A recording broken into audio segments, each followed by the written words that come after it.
యెరెమయా గ్రంథం 12వ అధ్యాయము 7 నుండి 13 వచనాలు చదువుకుందాం.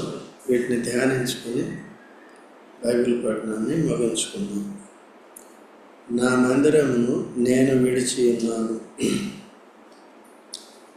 నా స్వాస్థ్యమును విసర్జించి ఉన్నాను. నా ప్రాణ ప్రియురాలిని ఆమె శత్రువుల చేతికి అప్పగించి ఉన్నాను.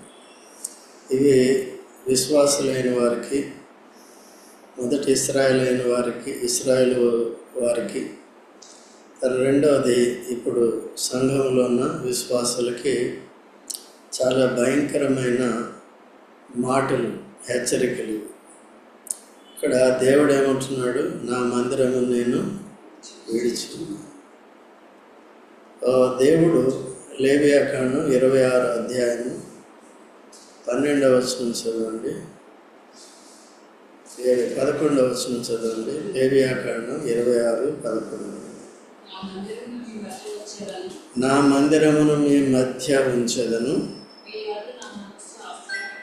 మీ యందు నా మనస్సు అసహ్య. ఆ దినాల్లో దేవుడు వారి మధ్యలో మందిరాన్ని పెట్టాడు. ఇశ్రాయేల్ అందరినీ వారికి కనానికి ప్రవేశపెట్టి అక్కడ వారికి మోషే ద్వారా మందిర ప్రత్యక్షత, సేవా ప్రత్యక్షత ఏర్పాట్లన్నీ చేసి, నా మందిరాన్ని మీ మధ్యలో ఉంచుతాను, నా మనసు మీ మీద అసహ్యపడదని చెప్పాడు. అట్లాగే సొలొమోను కూడా 7 సంవత్సరాలు దేవాలయాన్ని కట్టాడు.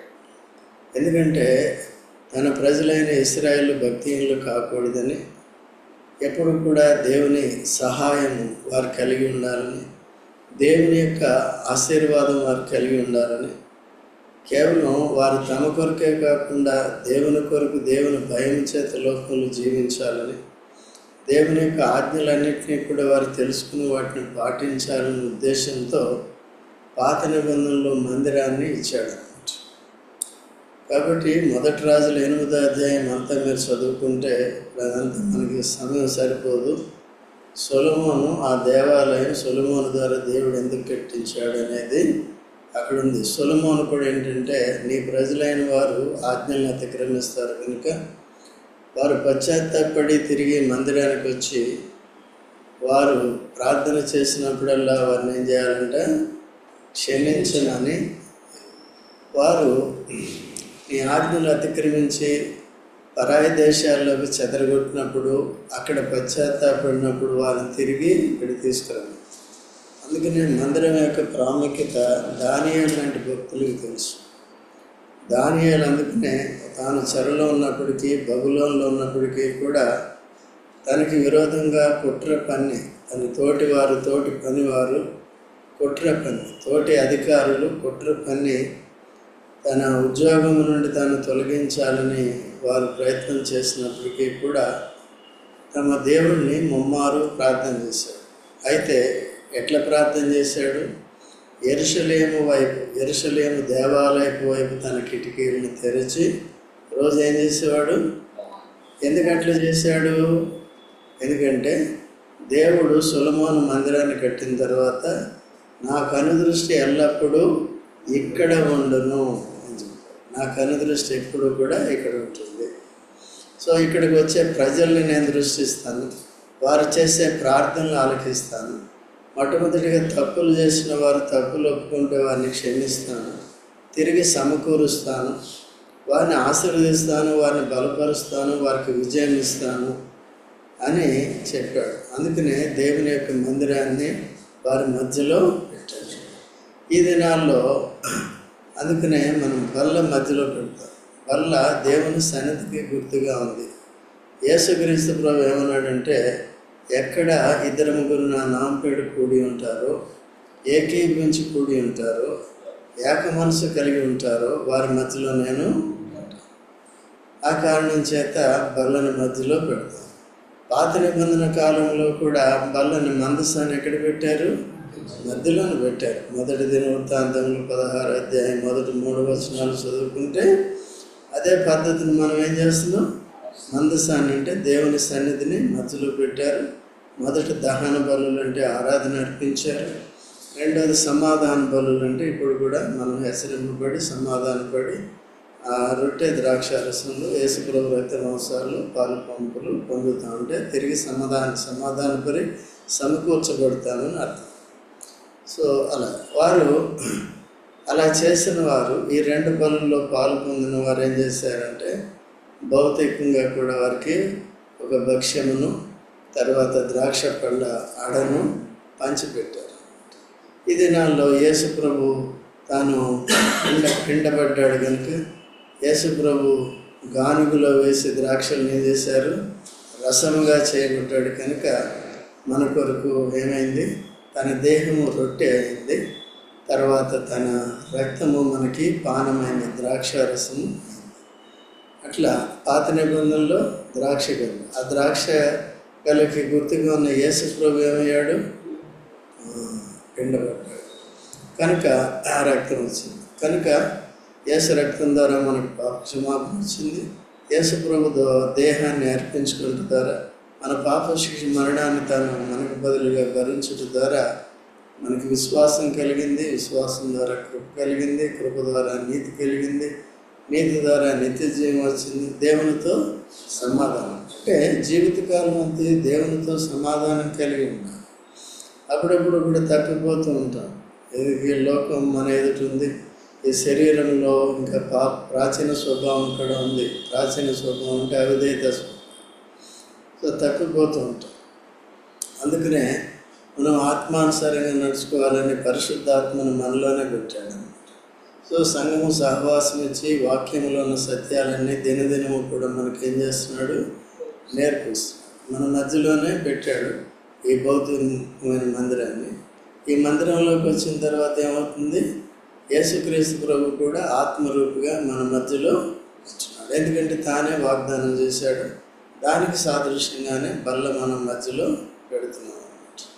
ఆదివారం అయితే అందుకనే పాత నిబంధనలో పాటించిన రీతిగా దహన బళ్ళు సమాధాన బళ్ళు అర్పించి చాలించి యేసు రక్త మాంసాల్లో పాలు పొంది ఆశీర్వాదం పొంది వెళ్ళిపోతారు. ఓకే, కానుకలు కూడా ఇస్తారు. అప్పుడు కూడా ఇచ్చేవారు, ఇప్పుడు కూడా ఇస్తారు. సారు ఈ దహన బలి సమాధాన బలి అర్పించేటప్పుడే ఉంటుంది అన్నమాట.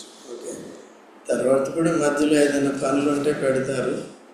బొక్కసం అని ఉంటుంది, దాంట్లో వాళ్ళు వేసి వెళ్తారు అన్నమాట.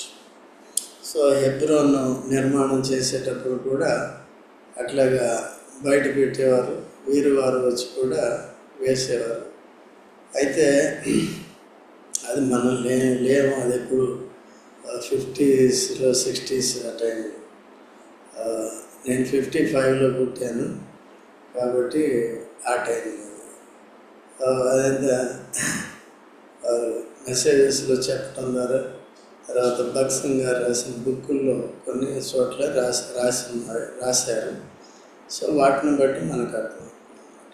అయితే ఏ రోజు వాళ్ళకి పనిచేసే వాళ్ళందరికీ కూలి ఇవ్వాలంటే ఎక్కడ కూడా స్పేర్గా ఉండేది కాదు, డబ్బు రిజర్వ్ ఉండేది కాదు ఆ రోజుల్లో. కాబట్టి ఆ కూలి వారికి ఇచ్చే ముందు జస్ట్ ఆఫరింగ్ బాక్స్ తెరిచి చూస్తే డబ్బులు ఉండేవి. ఉన్నప్పుడు ఆ కూలికి సరిపడా ఉండేది. అనుదినము కూడా ఆ ఖర్చులన్నీ కూడా. సో అలా అంటే అందుకనే విశ్వాసము ద్వారా జీవించాలి, విశ్వాసము ద్వారానే సేవ చేయాలి. అంతేగాని అందరినీ కూడా ఇబ్బంది పెట్టకూడదు. మనకు కూడా లేఖనాల్లో రాసి పెట్టాడు, వచ్చే విషయంలో ఇచ్చే విషయంలో ఆ ప్రకారం విశ్వాసాలు కూడా పాటించాలి. లేకపోతే ఎవరో ఒకరిని వాడుకుంటాడు. అందుకని ఆ దినాల్లో మొర్దెకై కూడా ఎస్తేరుని హెచ్చరించాడు. ఈ సమయంలో రాణివేయమని ఈ హోదాను బట్టి కులుకుపోకు, లేకపోతే ఆనందించుకో, దానికే నిమగ్నం అయిపోయి హ్యాపీగా ఉండకు, ఫిజికల్గా హ్యాపీగా ఉండకు, శరీర రీతిగా. కాబట్టి ఇక్కడ నీకు ఒక బాధ్యత ఉంది. హామాను మనల్ని అందరినీ కూడా యూదులందరినీ చంపేయాలని మొదలుపెట్టాడు. కాబట్టి వెళ్ళి నువ్వు రాజు దగ్గరికి వెళ్ళి విజ్ఞాపన చేసి చెప్పే సంగతిని చేశాడు. అప్పుడు ఆమె అర్థం చేసుకుని భారంతో ఉపవాస ప్రార్థనలు చేసి తన చెలికత్తెలతో కూడా చేసి ధైర్యం చేసి, ఎందుకంటే తాను రాజు కూర్చున్నప్పుడు వెళ్ళినప్పుడు రాజదండాన్ని మాత్రం ఎత్తకపోతే అక్కడికి ఎవరు వెళ్ళినా సరే, రాణి కానీ ఇంకెవరైనా సరే, రాజదండం ఎత్తలేదంటే పర్మిషన్ ఇవ్వకపోతే చంపేయాలన్నమాట. అయితే ఎస్తేరు రాణి వెళ్ళిన వెంటనే తను ఏం చేశాడు, రాజదండాన్ని పర్మిషన్ ఇచ్చాడు. ఇచ్చిన తర్వాత అప్పుడు చెప్పింది, వెంటనే చెప్పేలేదు కానీ రాణి నేను భోజనం ఏర్పాటు చేస్తున్నాను, ఆ భోజనానికి మీరు రండి అని చెప్పింది. ఆమాను కూడా తీసుకురండి, ఆయన ముందే చెప్తాను చెప్పేది. అట్లా ఉంటుంది. కాబట్టి సో మనకు కూడా నాకెందుకులే, వేరే వాళ్ళు చూస్తారు, వేరే వాళ్ళు చేస్తారు, వేరే వాళ్ళు. ఈ సంఘంలో ఈ నలుగురు ఉండేటప్పటికి 10 మంది, 15 మంది, 50 మంది, ఎక్కువ మంది ఉండేటప్పటికి వాళ్ళు చూసుకుంటారులే, వీళ్ళు చూసుకుంటారులే అని కొంతమంది తప్పించుకోకూడదు. ఇస్తారు వాళ్ళు ఏం చేయాలి, కమిట్ అవ్వాలి దీనిలో. ఓకే, అటువంటి వారు ధన్యులు అవుతారు. ఎస్తేరుని అంతగా హెచ్చించాడు, అంత బీద. ఆమె పేరు, అసలు పేరు హదస్సా. హదస్సా అంటే కలుపు మొక్క అంటారు, కానీ కలుపు మొక్క కాదు, మామూలు మొక్క. దాని పెద్ద కలుపు అవసరం లేదు, మొక్క. అయితే ఆ మొక్కను ఏం చేశాడంటే ఫలించే చెట్టుగా తాను చేశాడు. కాబట్టి ఇంకా హదస్సాని ఏం చేశాడంటే ఎస్తేరుగా చేశాడు. ఎస్తేరు అంటే అర్థం ఏంటి, నక్షత్రం. అంటే నక్షత్రం ఎవరికి గుర్తుగా ఉంది, నీతి సంతానానికి నీతిమంతులు గుర్తుగా ఉంది. నీవు నేను ఎవరు, నీతిమంతులు. దేన్ని బట్టి, క్రీస్తు యేసునందు విశ్వాసమును బట్టి, క్రీస్తు యేసు రక్తం చేత కడగబడిన కారణం చేత, యేసు ప్రభువు ఆత్మ చేత, పరిశుద్ధ ఆత్మ చేత మనం ముద్రింపబడిన కారణం చేత మనం పరలోక రాజ్య వారసులమయ్యాం, దేవుని ప్రజలమయ్యాం, దేవుని బిడ్డలమయ్యాం, దేవునికి యాజకులమయ్యాం. ఇంత ఘనత ఎట్లా వచ్చింది, మనం కూడా మొక్క లాంటి వారు కదా, హదస్సా అంటున్నారు. ఇప్పుడు ఏం చేశాడు, మనల్ని అందరినీ మొక్క ఎప్పుడు కూడా భూమి మీద ఉంటుంది, భూమి మీద పెరగాలి, నాటిన చోటనే ఉండాలి, తర్వాత అది కొన్ని రోజులకి నాశనం. అయితే ఆకాశ నక్షత్రాలు ఎప్పటికీ కూడా ఉంటాయన్నమాట. అంటే ఈ ప్రకృతి సంబంధమైన నక్షత్రాలన్నీ నాశనం అయిపోయినప్పటికీ కూడా ఆత్మ సంబంధమైన నక్షత్రాలైన మనము నిరంతరం ఉంటాం కదా. యేసు ప్రభు 1000 ఏళ్ల పరిపాలన అయిన తర్వాత ఆకాశ నక్షత్రాలు కూడా వెళ్ళిపోతాయి, ఆకాశంలోని జ్యోతులన్నీ వెళ్ళిపోతాయి, భూమి దాని ఉన్నదంతా వెళ్ళిపోతుంది. ఏముంటుంది అప్పుడు, ఇక్కడ పరలోక రాజ్యం దిగి వస్తుంది, నూతన భూమి, నూతన ఆకాశం దిగి వస్తుంది. దాంట్లో ఎవరు ఉంటారు, కేవలం నీతిమంతులు ఉంటారు కదా, నీతిమంతులు ఉంటారు, యేసు ప్రభుతో పాటు ఉంటారు. ఎంతకాలం ఉంటారు, అప్పుడు సూర్యుడు ఉంటాడా, అప్పుడు చంద్రుడు ఉంటాడా, అప్పుడు ఆకాశ నక్షత్రాలు ఉంటాయా, మనమే ఉంటాం. మనం ఎవరు, నక్షత్రాలు. అర్థమైందండి. సో ఈ సత్యాలను గ్రహించి జాగ్రత్తగా ఉండాలి. వారికి కూడా, ఇశ్రాయేలుకి కూడా ఇంతటి భాగ్యాన్ని ఇస్తే వాళ్ళు ఏం చేశారు, మళ్ళీ ఒకసారి చదవండి. లేవియాకాండం 26వ అధ్యాయం 15-16 వచనాలు. లేవియాకాండం 26, 15-16 వచనాలు దయచేసి చదవండి త్వరగా. నా కట్టడలను నిరాకరించిన ఎడల నా ఆజ్ఞలన్నిటినీ అనుసరింపక నా నిబంధనను మీరునట్లు మీరు నా తీర్పుల విషయమై అసహించుకొనిన ఎడలను నేను మీకు చేయనదేమనగా, మీ కన్నులను క్షీణింపచేయునట్టు, ప్రాణమును ఆయాసపరచునట్టు, తాపజ్వరమును క్షయరోగమును మీ మీదికి రప్పించెదను. మీరు 11వ వచనంలో ఏమన్నాడు, అదే అధ్యాయంలో, నా మందిరం మీ మధ్య ఉంచుతాను, మిమ్మల్ని భద్రపరుస్తాను, మీకు అన్ని సుఖక్షేమాలన్నీ ఇస్తాను అని చెప్పాడు. ఇక్కడికి వచ్చేటప్పటికి ఏమంటున్నాడండి, నేను నా ఆజ్ఞలు అతిక్రమించినప్పుడు, నా నిబంధనలు మీరినప్పుడు మీకేమవుతుంది, తిండి దిప్పులలో క్షేమం ఉండదు, రోగం ఉంటుంది, యుద్ధాలు ఉంటాయి, ఖడ్గం వస్తుంది అని చెప్పాడు. దినాల్లో కూడా మనం కృపను యేసు ప్రభు నందుల విశ్వాసం ద్వారా కలిగిన కృపను మనం చులకనగా చేయకూడదు. కాబట్టి నిర్లక్ష్యంగా ఉంటూ శరీర జీవితానికి అలవాటు పడిపోతూ ఉంటాం. అదొకటి. కాబట్టి ఇప్పుడు మనం ఇక్కడ చూసినప్పుడు ఇర్మియా 12:7 చదివా, నా మందిరము నేను విడిచి ఉన్నాను, నా స్వాస్థ్యమును స్వాస్థ్యం అంటే ఇశ్రాయేలు ప్రజలు తాను విమోచించి సంపాదించుకున్నాడు కనుక మనల్ని కూడా విమోచించి సంపాదించుకున్నాడు కనుక యేసు రక్తం చేత మనం కూడా స్వాస్థ్యం. సంఘం అంటే ఏంటంటే తాను సంపాదించిన స్వాస్థ్యము సంఘముగా సమకూర్చం, గోడలు కాదు. అట్లా అది స్వాస్థ్యం అన్నమాట. సో బోయాజు రూతుని తన స్వాస్థ్యంగా సంపాదించుకున్నాడు. ఓకే అండి. కాబట్టి ఆ విధంగా విడిపించే ధర్మాన్ని పాటించి ధర్మశాస్త్ర ప్రకారం తను కొనుక్కున్నాడు అన్నమాట.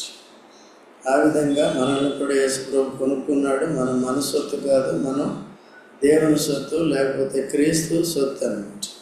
ఆ సంఘం ఇప్పుడు ఏమవుతుందంటే విసర్జించున్నాడు. కొంతమంది భార్యాభర్తలు కూడా భర్త భార్యను విసర్జిస్తాడు, భార్య భర్తను విసర్జిస్తాడు. ఒకరి ఏళ్ళ ఒకరికి నమ్మకం లేనప్పుడు, ఒకరి ఉద్దేశాలు ఒకటి మారిపోయినప్పుడు, లేకపోతే వేరే ఆకర్షణలోకి వెళ్ళిపోయినప్పుడు అట్లా చేస్తారు. అయితే అదే పద్ధతి మనం దేవుడి విషయంలో చేయటానికి వీల్లేదు. అది మనకు శాశ్వత నష్టాన్ని తీసుకొస్తుంది. దేవునికి వేరే ఉంటే కదా, ఒక కొమ్మ చెట్టు నుండి నరకబడితే ఏమవుతుందండి? వాడిపోతుంది, ఎండిపోతుంది, కాల్చడానికి తప్ప దేనికి పనికిరాదు. దేవుడు లేనివారు, దేవునికి వేరైన వారు. సో కాల్చబట్టడానికి తప్ప, నరకంలో వేయబట్టడానికి తప్ప ఇంక దేనికి కూడా పనికిరాదు. ఇంత చెప్పినా, ఇంత వాక్యం మనం చూసినా చాలామంది ఇంకా నిర్లక్ష్యంగానే ఉంటారు. సో కాబట్టి ఎప్పుడు కూడా మనం ప్రభుతో ఉండాలి, ప్రభు ప్రజలతో ఉండాలి, సంఘంలో ఉండాలి, ఆయన సన్నిధిని మనం అనుభవించాలి, వాక్యాన్ని సరిగా నేర్చుకోవాలి. ఎందుకంటే మన పితరులైన ఇశ్రాయేలు ఆ ప్రకారం చేయని కారణం చేత దేవుడు వారి మందిరాన్ని విడిచిపెట్టాడు. అందుకనే మందిరాన్ని కాల్చివేశారు, తలుపులన్నీ, యెరూషలేము ప్రాకారాలను కూలగొట్టారు. సో ఇవన్నీ ఎందుకు జరిగినాయంటే వారు దేవుని విసర్జించారు, దేవుని వాక్యాన్ని విసర్జించారు. అందుకని దేవుడు విసర్జించాడు స్వాస్థ్యాన్ని, దేవుడు మందిరాన్ని కూడా విడిచిపెట్టాడు. ఇంకేమంటాడు? నా ప్రాణ ప్రియురాలని ఆమె శత్రువుల చేతికి అప్పగించండి. నా ప్రాణ ప్రియురాలు ఇశ్రాయేలు ప్రజలందరూ కూడా ఎవరంట? ప్రాణ ప్రియురాలు. కాబట్టి పరమగీతాల్లో కూడా ఇశ్రాయేల్ని కానీ ఇటు సంఘాన్ని కానీ నా పావురమా అంటాడు. ఆ పావురాన్ని వర్ణిస్తూ ఉంటాడు. అంతగా దేవుడు ప్రేమించాడు అన్నమాట. కాబట్టి పావురం యొక్క స్వభావం కలిగి ఉండాలి, పవిత్రమైన దృష్టి ఉండాలి, పవిత్రమైన జీవితం కలిగి ఉండాలి. సో కాబట్టి అలాగా లేనప్పుడు ఏమవుతుందంటే శత్రువుల చేతికి అప్పగించబడింది.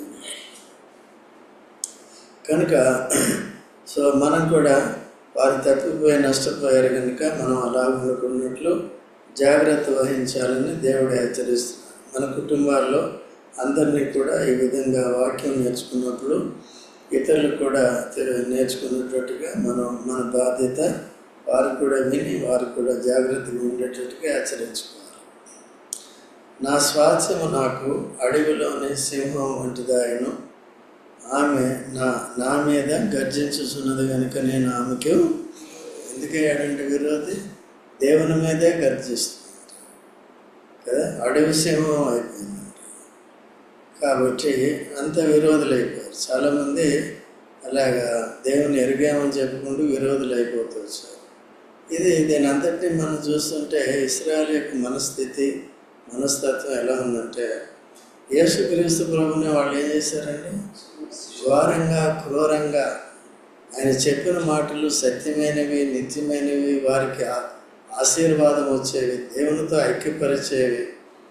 వారు ఈ మాటకి తగినట్టుగానే యేసు ప్రభువులా ప్రవర్తించారు. అడవిలోని సింహం వంటి వారుగా చేశారు. సిలువ వేసి సంహరించారు. దొంగని బరబ్బాని కోరుకున్నారు కదా. అయితే యేసు ప్రభువుని ఏం చేశారండి? నీతికి ఆధారమైన యేసు ప్రభువుని విడిచిపెట్టారు. ఆశీర్వాదానికి ఆధారుడైన యేసు ప్రభువుని విడిచిపెట్టారు. తమ సొంత దేవుణ్ణి విడిచిపెట్టారు. సో ఇటువంటి బుద్ధిహీనత. అటువంటి బోధలు బోధించిన వారిని కూడా స్టెఫెన్ లాంటి వాళ్ళని ఏం చేశారు? చంపారు. సో బహు జాగ్రత్తగా ఉంటారు. ఇంకా ఇంకేముందంటే, నా స్వాస్థ్యం అంటే ప్రజలు, తాను కొనుక్కున్న విమోచించిన తన ప్రజలు, నాకు పొడల క్రూర పక్షి కింద దానికి ఏదైనా ఆహారం కావాలి, ఏదో చిన్న కోడి పిల్ల ఏదైనా కనపడింది అనుకోండి, ఏం చేస్తుంది? దానికి జాలి ఉంటుందా? అట్లా వేరే ప్రాణుల పట్ల తనకు కావాల్సి ఉంటే ఎత్తుకుపోతుంది. సో కాబట్టి అలాగా నా స్వాస్థ్యము నాకు క్రూరపక్షి అయింది. పొడలు వేళ క్రూరపక్షి అయింది. దేవునికి విరోధం. క్రూర పక్షులు దాని చుట్టూ కూడుచున్నవా, రండి అడవి జంతువులన్నింటినీ పోగు చేయడి, మింగివేటికే అవి రావాలను. కాపరులు అనేకులు నా ద్రాక్ష తోటలను చెరిపివేసి ఉన్నారు, నా సొత్తును త్రొక్కివేసి ఉన్నారు, నాకు ఇష్టమైన పొలమును పాడుగాను ఎడారిగాను చేసి. కాపర్లు అంటే దేవుడు నియమించిన కాపర్లు. వారు దేవుని యొక్క స్వాస్థ్యాన్ని కాపాడుతారు. దేవుని స్వాస్థ్యం ఏంటి? తాను విమోచించిన ఇశ్రాయేలు. ఇప్పుడు యేసు ప్రభు రక్తం చేత కొనబడిన సంఘం, సార్వత్రిక సంఘం, స్థానిక సంఘం.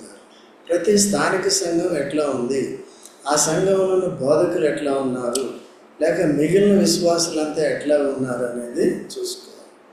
ఈ తప్పుడు బోధకులు ఉండేటప్పటికి, లేకపోతే నిర్లక్ష్యంగా ఉండే బోధకులు, తమ ఏదో ఉద్యోగం చేసినట్టుగా చేసే బోధకులు, లేకపోతే తన కడుపు నింపుకోవడానికి ఉండే బోధకులు ఏం చేస్తారండి? దేవుని స్వాస్థ్యమైన మిమ్మును, యేసు రక్తం చేత విమోచింపబడిన మిమ్మును పాడు చేస్తారు. చూడండి, అపోస్తల కార్యములు 20వ అధ్యాయము 28వ వచనం. అపోస్తల కార్యములు త్వరగా చదవండి. 20:20. దేవుడు తన స్వరక్తం ఇచ్చి సంపాదించిన తన సంఘమును కాయుటకు పరిశుద్ధాత్మ మిమ్మును దేనియందు అధ్యక్షులనుగా ఉంచెనో ఆ యావత్తు మందను గూర్చియు మీ మట్టుకు మిమ్మును గూర్చియు జాగ్రత్తగా ఉండుడి. అపోస్తలుడైన పౌలు అక్కడ బాధ్యులుగా, పెద్దలుగా, బోధకులుగా నియమించిన సంఘంలో నియమించిన వారిని, వారు పరిశుద్ధాత్మ మిమ్మల్ని నియమించాడు కాబట్టి మిమ్ముని మటుకు మీరు, తర్వాత మీకు అప్పగించిన వారిని బట్టి ఎలా ఉండాలి?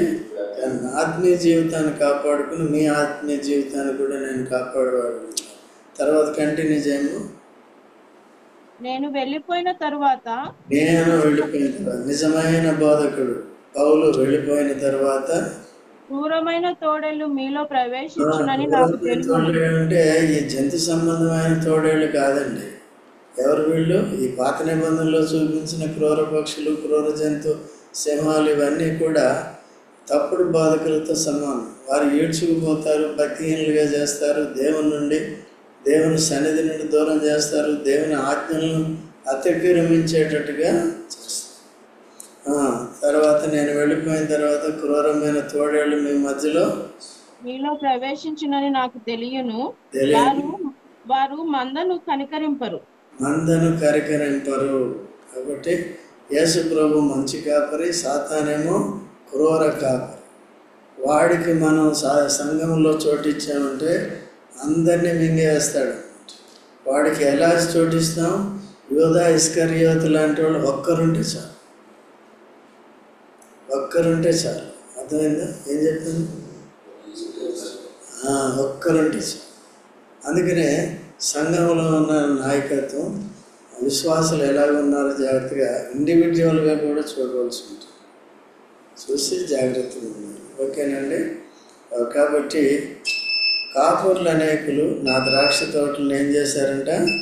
ద్రాక్ష తోట కూడా సంఘానికి గుర్తుగా ఉంది. చెరుకు వేసి ఉన్నారు, నా సొత్తును త్రొక్కివేసి ఉన్నారు, నాకు ఇష్టమైన పొలమును పాడుగాను ఎడారిగాను చేసి. సో కాబట్టి అది నిర్జీవం అయిపోతుంది. కనుక దేవునికి మహిమ ఉండదు, అక్కడ దేవుని సన్నిధి ఉండదు, అక్కడ ప్రార్థన ఉండదు. ఒకవేళ ఎవరైనా చేసినా దానికి జవాబు ఉండదు. అటువంటి పరిస్థితి, ఎండిపోయిన స్థితిలో దేవుని స్వాస్యము, సంఘము, దేవునికి ద్రాక్ష తోట ఉండకూడదు. కాబట్టి బహు జాగ్రత్తగా ఉండాలి. 11వ వచనం, వారి దాన్ని పాడు చేయగది పాడై నన్ను చూసి దుఃఖించుచున్నది, దాని గూర్చి చింతించేవాడు ఒకడును లేడు గనుక దేశమంతా ఏమైపోయింది.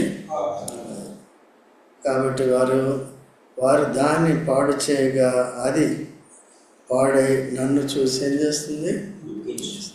అందుకనే తర్వాత దుఃఖించి నష్టపోయిన తర్వాత ఏడ్చేదానికంటే కూడా కేవలం జాగ్రత్తగా చూసుకోవాలి.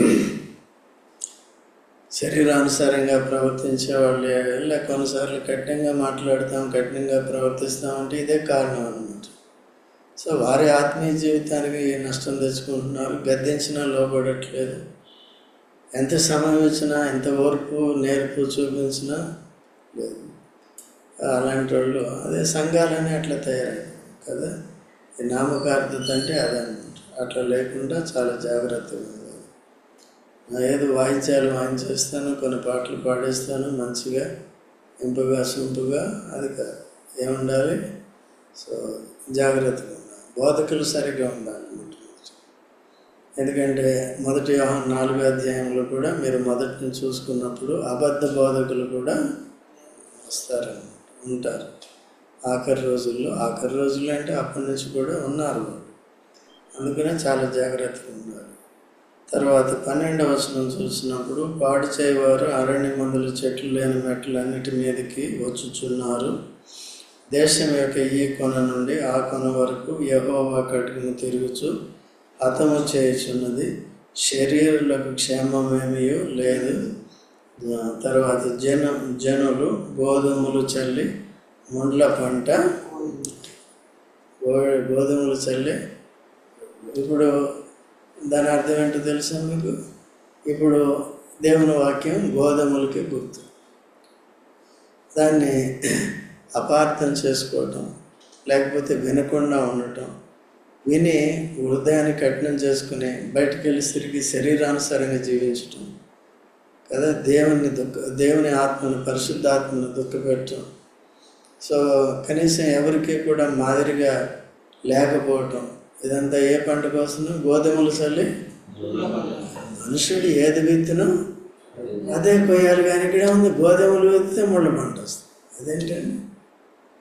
కాబట్టి అందుకనే ఆత్మీయ విషయాలు చెప్తే శరీరంగా చాలామంది యేసు ప్రభు ఈ లోకంలో ఉన్నప్పుడు తాను మంచి విషయాలు, ఆత్మ సంబంధ విషయాలు, వారిని మార్చే విషయాలు చెప్తుంటే వాళ్ళు ఏం చేస్తున్నారు? వేరేగా మాట్లాడుతున్నారు. అంటే గోధుమలు యేసు ప్రభు విత్తుతుంటే ఏ పంటకు వస్తున్నారు వాళ్ళు? ముళ్ళ పంటకు వస్తున్నారు. ఎంత భయంకరమైన పరిస్థితి. సో ఈ దినాల్లో కూడా అట్లా ఉంది. అట్లాగే ఉంది. పైకి మానవ మర్యాదలు ఎక్కువైనాయి. సో దేవుని కనపరిచే జీవితం తక్కువైంది. వాక్యాన్ని సరిగా బోధించటం, దాంట్లో ఉన్నదాన్ని అర్థం చేసుకోవటం, ఇదంతా కూడా మీరు చదువుకోవాలి, నువ్వు కూడా చదివి చెప్పాలి. ఈనాడు సేవకులకి టైం లేదు. ఎందుకంటే బయట షో ఎక్కువైపోయింది, చదివేది తక్కువైపోయింది. ఆ టైంకి ఏ కంప్యూటర్ చూసుకోవటం, ఏదో చూసుకోవటం, అట్లా అయిపోయింది. అంటే విమర్శించడం కాదు, కానీ ఈ నిర్లక్ష్యం. సో బోధకులైన వారిలో ఉండకూడదు, వినే సంఘంలో కూడా ఉండకూడదు. ఇది ఎందుకంటే యేసు ప్రభు తన స్వరక్తం ఇచ్చుకున్న స్వాస్యం, దేవుని స్వాస్యం. కాబట్టి జాగ్రత్తగా ఉండాలి. ఎవరు ఉండాలి జాగ్రత్తగా? కాపరు ఉండాలి. కాపరు ఎప్పుడు కూడా మీరు మార్చుకోండి అంటాడు. మీరు చూడండి, వేరే బాధలు, మీరు మార్చుకోండి. మరి నువ్వేం చేస్తావు? అది అందరికీ వర్తిస్తుంది. అందుకని యాకోబు ఏమంటాడంటే, అనేక విషయాల్లో మనమందరము తప్పిపోతున్నాం కనుక అందరూ ఎక్కువ మంది బోధకులు కావద్దంట. ఎవరు బోధకులు కావచ్చు అంటే, నువ్వు చెప్పింది నువ్వు పాటించగలవు. యేసు ప్రభు బోధించి పాటించాడు, పాటించి బోధించాడు. సో అలాగా ఉండాలన్నమాట, కొద్ది గొప్ప మనస్సాక్షి. కొన్నిసార్లు మనం తప్పిపోయినప్పుడు అన్ని క్షమాపణ కోరి మళ్ళీ ప్రయత్నం చేయాలి. నేను చెప్పింది నేను పాటించలేకపోతున్నానే, మీ అందరినీ త్వరగా రమ్మన్నా నేను మాత్రం లేటుగా వస్తాను. అదేం బాధది? అట్లా చేస్తున్నాను. వచ్చే గంట లేట్ వస్తాడు అయ్యగారు, అంత దంచుతూ ఉంటాడు, ఏం లేటుగా వచ్చారంటాడు కదా. ఉన్నారు అట్లా ఎన్నో అయిపోయింది. కాబట్టి అట్లా లేకుండా జాగ్రత్తగా ఉండాలి. కాబట్టి గోధుమలు జల్లి ఏం పంట వేశారని కోయిదనంటే, వారు అలసట పడుతున్నారు కానీ ప్రయోజనము పరుగు, ఇటు పరుగు అటు పరుగు, మొత్తం భూమి మీద అంతా నేనే సాపేయాలి, అంతా నాదే ఉండాలి అని ప్రయాసపడుతున్నారు. ఈ ప్రయాస కదా అధికమైన ప్రయాస కాదు. క్వాలిటీ అనేది ఉండాలి. కొద్దిగా ఉన్నా సరే క్వాలిటీ అనేది ఉండాలి.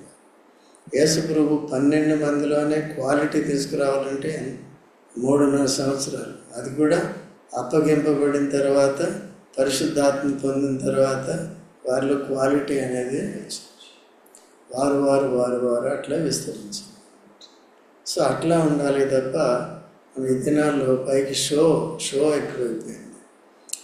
అంత బయటకు వచ్చినప్పుడు శరీర తత్వమే కనబడుతుంది. అట్లా లేకుండా జాగ్రత్తగా ఉండాలి. యెహోవా కోపాగ్ని వలన కోతకు పంట లేక మీరు సిగ్గుపడరు.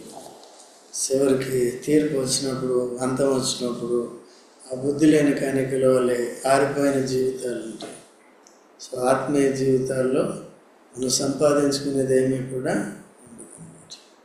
సో అలా లేకుండా జాగ్రత్తగా మనం ప్రార్థన చేసుకుంటాం.